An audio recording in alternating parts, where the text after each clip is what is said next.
and I hereby deny any involvement as alleged and will be pursuing separate legal action. Allegations were made, which we all know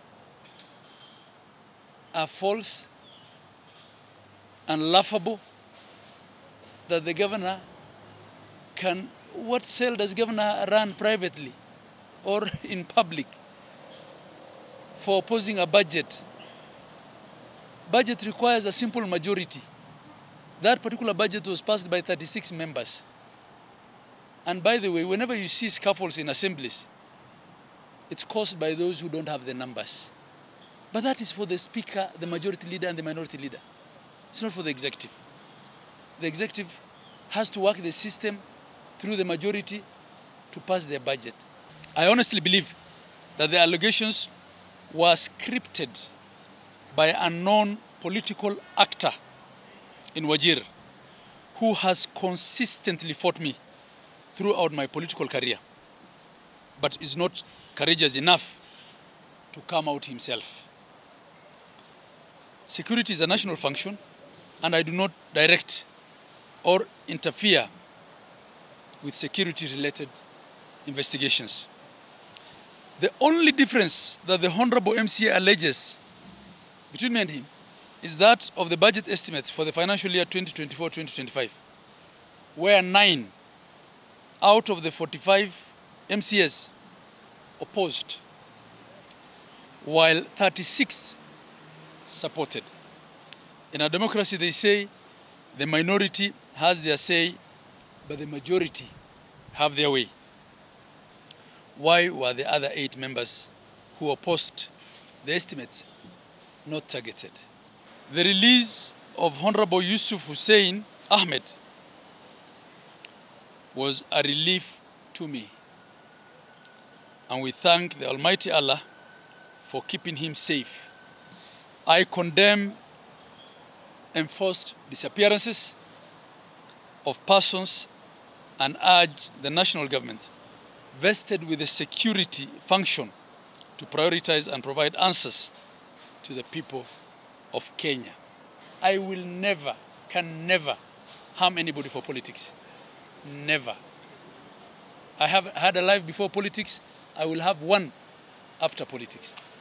But I share the space with people who can do that. So my fear is this was all choreographed. This is why, until this matter is investigated and until Yusuf provides proof of the allegations he made or pays for what he said in a court of law, in accordance with the law, because I know it's not him. The person who's sending him cannot say those things about me. He's just being used as a pawn in a bigger political game. But the circumstances surrounding his disappearances, that's a conversation in Wajir. We don't know who the abductors are. I therefore urge the Inspector General of Police to provide adequate security to Honorable Yusuf Ahmed. I want to repeat this. I want to urge the Inspector General of Police to provide adequate security to Honorable Yusuf Ahmed, considering the fears expressed in his said press statement. It would be unfortunate for my political enemies or any other person out there to make good the ulterior motives indicated in the statement with the intention to blame me or to frame me, as it were. This amounts to threats on my life, security, and well-being. Yesterday's press was not attended by a single MCA. Even his close family said no. But we know where it was being driven from. We know where it was being pushed from and for what. They say politics is a very dirty game. It's getting dirtier in Northeastern. It's very dirty in Wajir. There are people who are worried for their political survival. And they're worried about my influence as a second-term governor come 2027.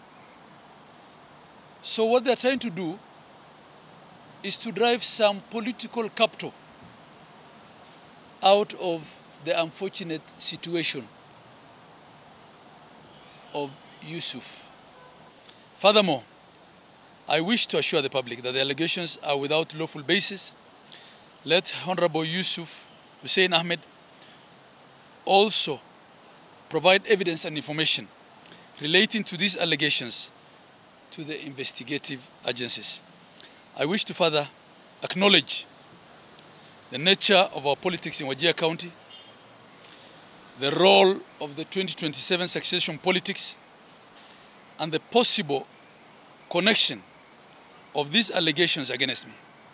It is unfortunate that some people can take advantage of this unfortunate situation to pursue their own political survival in 2027.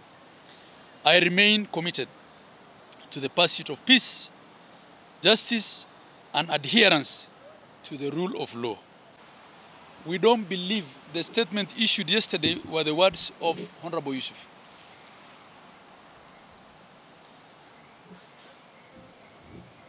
And the people of Wajir know what is going on. They know.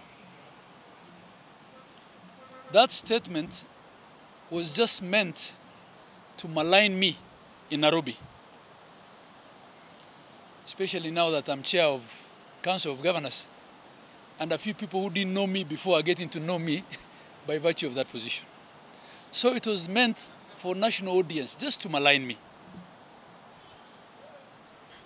The people of Wajir know. We were very, very happy when we got our brother back. If there is one man who was worried about his disappearance, it's me.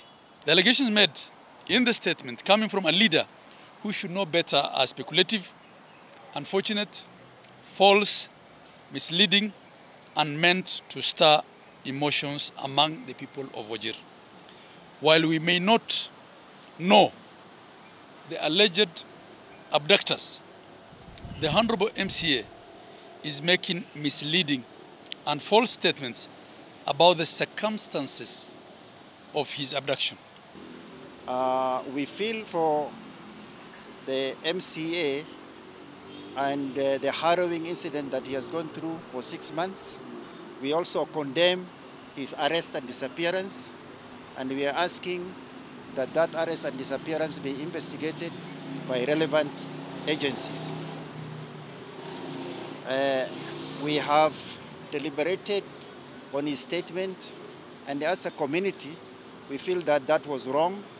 The accusations were unfounded, and we are going to resolve that issue through both legal means and through our own social structures.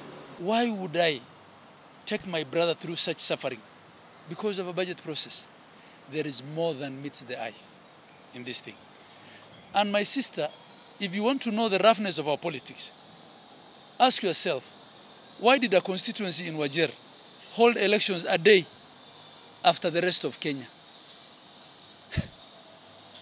I think I don't want to say more, because I'll be going into the territory that I was persuaded by the rest of my MPs not to touch.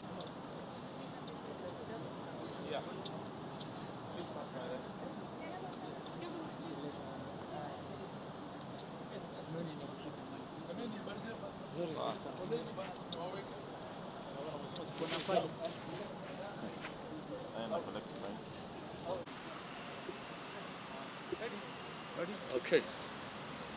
Thank you very much, members of the press. In front of you are members, the leadership of the community from both Wajir and the Mandera counties. We have Yusuf Talfiyo, إلى أرن حماية هاد وبحثك أصلق معهن أرد أيد هاد وأنا وبودي وأنا أقصنا هاي وأنا ديارة أنها أنا ولي أن ورس أنا صعون ودول أن مارتي أرد أيد إنفستيج الوسبي معنا لنا ولكن هار هذا تلقنا حاجة أكل هار هذا وعندنا دمان مال الله ماشي أرد أيد مارتي ما أنت حماسي هايسو إنا استجيان وأنا نقول سوين دول دينو حنلنا هاي إنا مارتي طلاب دقدق غادو وأرنت أيده أي مارتي investigation لو سبيو ضبا كدم بيدك أي هاي investigation اللي غادو asagana wixii aad sheegay la weydiiyo iyo dadka loo maleynayo ay dawladda investigation ay qaado si degdeg ah sidaas baan ku heshiinay sida dhammaan madaxda joogto waxay tahay inta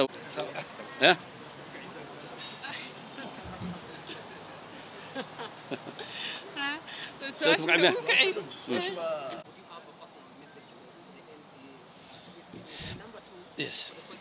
In his statement, he said that on 15 Yes. September, Yes. he was abducted. Yes. Yes.